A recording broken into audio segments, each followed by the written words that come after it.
එන්න මුදල්වලු හරි. ලයිෆ් එක ගොඩ යන chance එක ආවා.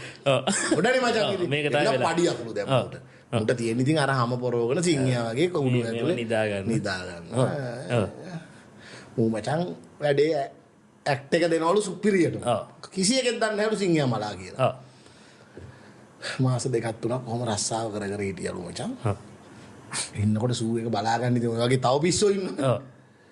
එකෙක් මචං වැරදිලා සිංහයාගේ කූඩුවයි වලහගේ කූඩුවයි එක ළඟලු තියෙනවා.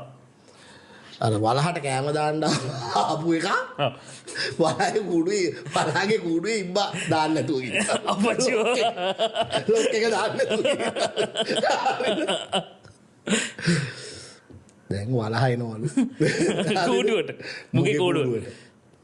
මූ හිතාගත්තලු. හරි. කෙලවුණා තමයි. අපරාධේ මං සියඹලා අඬුවට වෙනවා. ඉන්නේ නැතුව.